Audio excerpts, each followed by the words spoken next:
Hi boys and girls, today we're going to start our writing unit on fairy tales.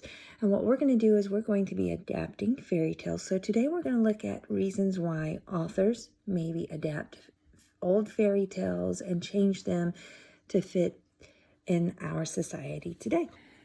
So we all know the story of Cinderella. Here's an adaptation by Maggie B.T. Roberts.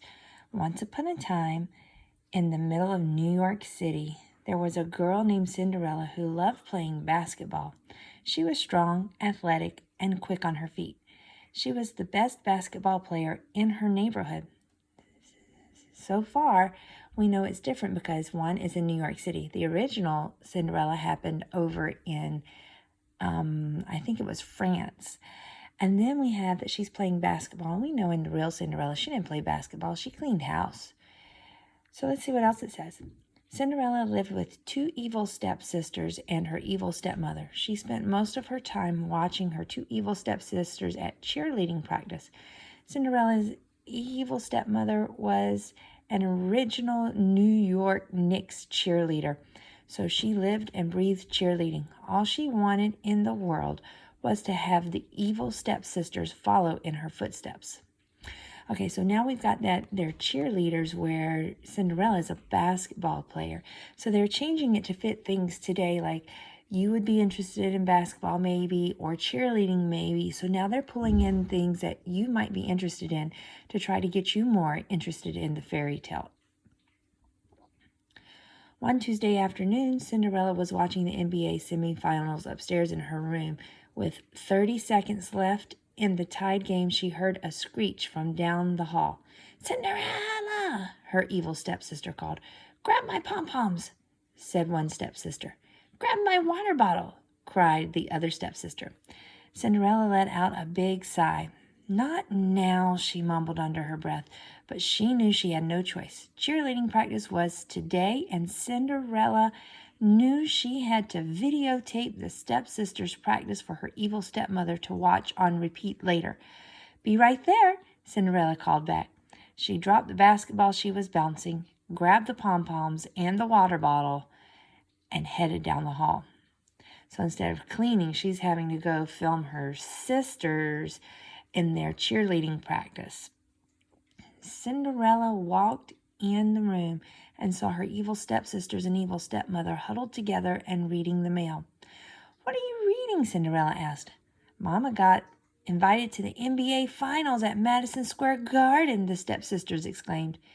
"It must be the VIPs," the stepmother said. "Very important people." She looked at Cinderella. She looked at the stepsisters. "Well, it says I can bring 2 guests, so—" Her voice trailed off. "Can we go, Mama?" said one stepsister. "Yes, please," said the other stepsister. "Of course you can go, my special ones. We can watch the cheerleaders and see the routines you'll do someday," the stepmother said. Cinderella's face got hot. She fought back tears. How could she not invite me? She thought to herself. "I'm the biggest NBA fan there is," she thought.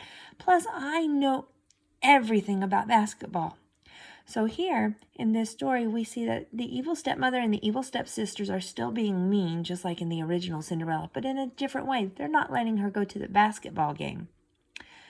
Before Cinderella could say anything, the stepsisters rushed her out the door. On Saturday night, the night of the NBA Finals, Cinderella helped her stepsisters get ready for the game. The stepsisters had bought brand new jerseys and sneakers to wear to the game. Cinderella wished she had a new jersey and sneakers. Cinderella, the evil stepmother called. "The video camera is out of batteries. We need to record the cheerleading routines. Ride the subway to Target and pick us up more batteries. Go quickly. We'll need them before the game." Now, if you see, they're throwing in a modern-day store. When the original Cinderella was written, they didn't really have a lot of stores like we do now. They would have to go to different people to get what they needed. Cinderella grabbed her subway card and headed out the apartment. Once she caught the subway, she sat on the cold plastic seats and began to cry. Now, back when Cinderella was written, they traveled by horse and buggy because they didn't have trains, and they didn't have cars, and they didn't have airplanes. Here, she has a subway card. That means she's riding the train that goes underground like they have up in New York. Suddenly, the train stopped. "Stupid subway weakened construction," Cinderella muttered as tears rolled down her face. The subway car began to glow. A woman dressed in sparkly blue appeared before her eyes. "Cinderella, I am your fairy godmother," the woman said softly. "Why are you crying?" Now, in the original version, the fairy godmother met Cinderella outside the house, but here she's meeting Cinderella on a subway train. "My stepmother and stepsisters are going to the NBA finals without me. I love basketball more than anything. They are just going to watch the cheerleading routines. I wish I could see the game," Cinderella said. "Well, if that's your wish, I can help," the fairy godmother said. "Hold on tight." She waved her magic wand. Bippity-boppity-boo. All of a sudden, the dirty subway car turned into a shiny new limousine. Okay, so we ride in limousines now instead of stagecoaches and carriages. Then the rat scurrying along the subway tracks turned into a limo driver and a doorman. Cinderella looked down and realized she was magically wearing a brand new Knicks jersey and brand new sneakers. Her subway card turned into a brand new basketball. "Where to, my lady?" the limo driver with a hairy mustache said. "Madison Square, please," Cinderella exclaimed. She looked to thank her fairy godmother. "Oh, fairy godmother, thank you, a million times thank you." The fairy godmother warned Cinderella, "The magic spell will wear off at midnight.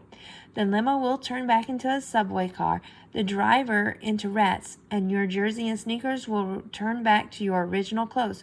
Remember that and have a wonderful time."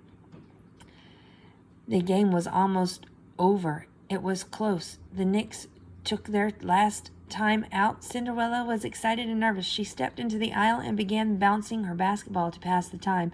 She spun the basketball on her fingers. She bounced the ball in figure eights. The crowd around her became quiet. People pointed at the Jumbotron screen. People whispered, "It's her! It's her!" Cinderella looked up. There she saw herself on the Jumbotron. She could barely recognize herself in her new jersey and sneakers. "Ladies and gentlemen, look at this young lady go. How about a round of applause?" the announcer said over the loudspeaker. "I think we found a superfan." Cinderella couldn't believe her ears. Superfans won season tickets for the next NBA season, but then her cell phone alarm went off. It was 11:55 p.m. She had to go before the magic spell wore off. So in the original, she was going to a ball to dance with the prince, but here she's gone to a game and the crowd is seeing her and she's probably going to win those tickets. Cinderella ran out of the Madison Square Garden so quickly that one of her sneakers fell off. Okay, so instead of glass slippers, her sneaker is falling off. The next day, the evil stepmother came into the room as the stepsisters told Cinderella all about the game. "Girls, quiet. I just got an email." And see, here they're getting emails instead of regular mail from like the mailbox or the mailman. "The Knicks are trying to find the super fan from last night's game. They want to give her season tickets. The mystery fan left a sneaker behind. They are searching for the girl who perfectly fits the shoe. You better fit into that shoe." So here we see that they're now going to start trying on the sneaker to get tickets. But in the original, it was to try on the glass slipper to win over the prince. Just then the door buzzer rang. The evil stepsisters took turns trying to cram their feet into the sneaker, but they didn't fit. "How about you?" the coach asked Cinderella. "Don't be silly," the stepmother scoffed. "She wasn't even there." The coach replied, Rules are rules, ma'am. Everyone in the apartment must have a chance." Cinderella sat down. She tried on the sneaker. It fit perfectly. The coach threw her a basketball. Cinderella spun it on her fingers without thinking. "We found our superfan!" the coach exclaimed. The evil stepsisters and stepmother's jaws dropped. The coach handed Cinderella an envelope of season tickets. "Can't wait to see you next season," the coach said. "Me too," Cinderella replied, still spinning the basketball. Now I want you thinking about this story and maybe other stories you've heard and read that were fairy tales and then maybe different versions of them. I want you to make a list of reasons why an author would choose to change the story from the original version. Think about how this one was changed. Think about how other ones are changed. What are some reasons an author might change a story? I want you to type those reasons into a Google Docs that you can share with me on Google Drive in Sirocco Reading. And tomorrow we'll start on the next part of our writing lesson. Bye.